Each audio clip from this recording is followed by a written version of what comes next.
Hello and welcome. Today, we are going to unpack some really promising science coming out of Glasgow. Seriously, it's a discovery that might offer a totally new way to think about treating two of Scotland's toughest cancers.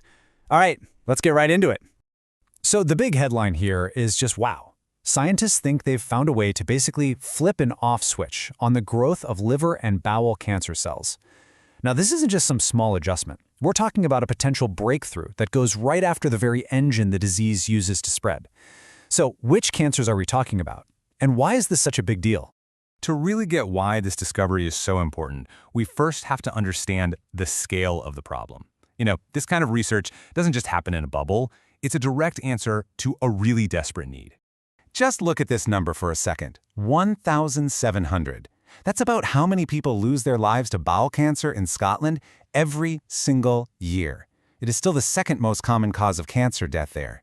That number is just staggering, and it really shows why we need new ways to fight back. And it doesn't end there. On top of that, you have another 670 people who die from liver cancer in Scotland annually.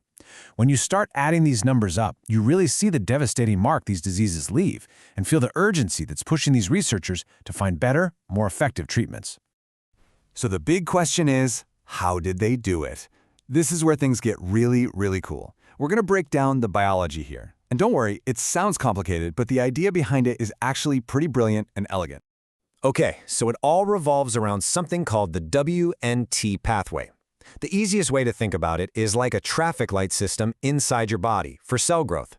When you're healthy, it works perfectly. It tells cells when it's time to grow and, just as important, when to stop. It's this beautifully balanced system. But in some cancers, that whole system gets hijacked. So here's what goes wrong. You can literally see the chain reaction here. First, some genetic errors mess up the system. They basically hijack that WNT pathway and jam the growth switch so it's stuck in the on position, permanently.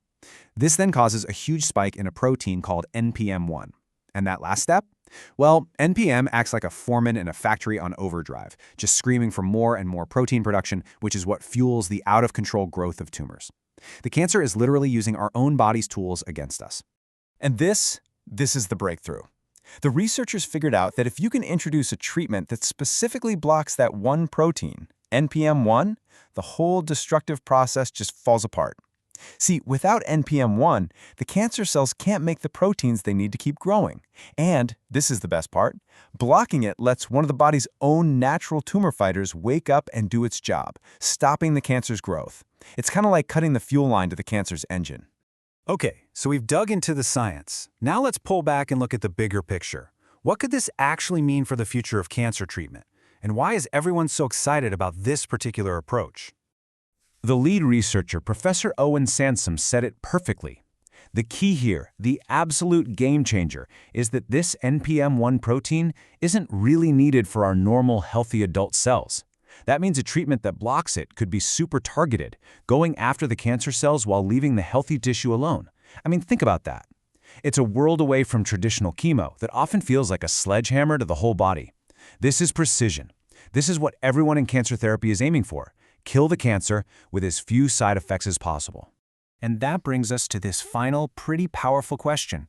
We've just seen how one single hijacked protein can drive a deadly disease, and we've also seen how blocking that same protein could potentially stop it right in its tracks.